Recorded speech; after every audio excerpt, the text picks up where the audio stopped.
नमस्कार, आप देख रहे हैं फ्रंटलाइन न्यूज। आज की सबसे बड़ी खबर है presidential elections of India. New Delhi से ये न्यूज निकल के आ रही है, जहां पे राष्ट्रपति चुनाव होने की आशंका है। क्या देश को मिलने जा रहा है आदिवासी राष्ट्रपति? भारत देश को क्या मिलेगा आदिवासी राष्ट्रपति? क्या देश को मिलने जा रहा है पहला आदिवासी राष्ट्रपति? चर्चा में है ये नाम। देखते हैं। देश के राष्ट्रपति रामनाथ कोविंद का कार्यकाल 24 जुलाई को खत्म हो रहा है।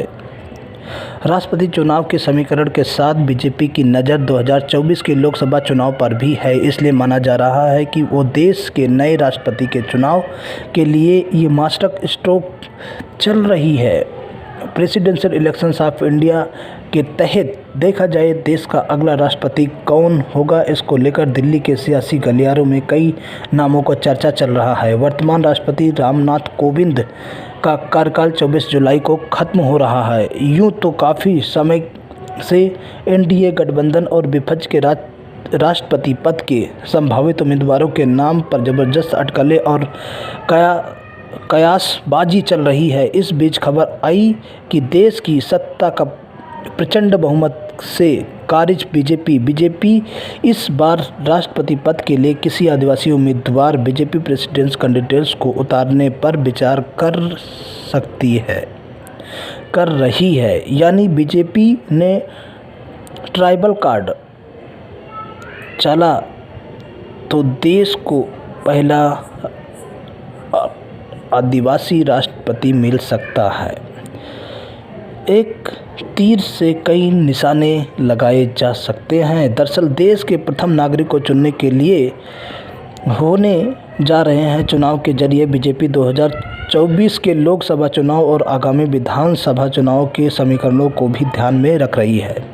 इस तरह बीजेपी एक तीर से कई अचूक निशाने लगाने की जुगाड़ भिड़ा रही है।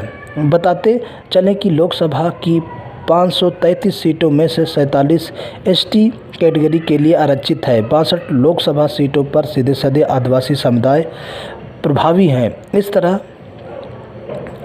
मध्य प्रदेश, एमपी, छत्तीसगढ़ और गुजरात में भी आदिवासी वोटर निर्णायक स्थिति में हैं।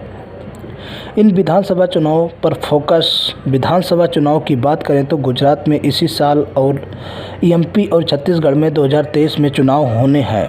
लंबे समय से बीजेपी के गढ़ गुजरात में भी पार्टी आदिवासियों को साधने में कामयाब नहीं हो सकी है।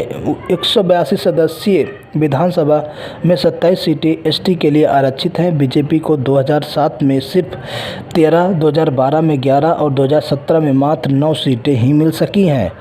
राज्य में करीब 14% आदिवासी हैं, जो 60 सीटों का निर्णायक भूमिका में है। वहीं झारखंड की 81 विधानसभा सीटों में से 28 सीटें एसटी के लिए आरक्षित हैं। 2014 में बीजेपी इनमें से 11 सीटें और 2019 में 2 सीटें ही जीत सकी है। इसी तरह मध्य प्रदेश की कुल 230 सीट में 84 पर एसटी शेड्यूल ट्राइब्स वोटर निर्णायक भूमिका में है। 2013 में बीजेपी ने यहाँ 59 सीटें जीती, जो 5 साल बाद 2018 में सिमट कर 34 रह गई।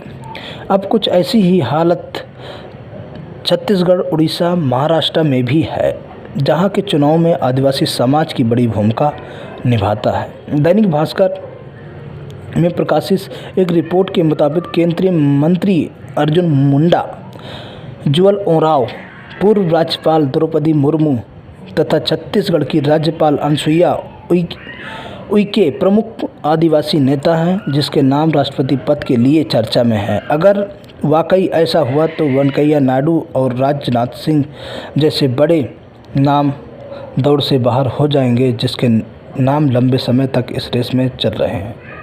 नमस्कार, आप देख रहे हैं फ्रंटलाइन न्यूज।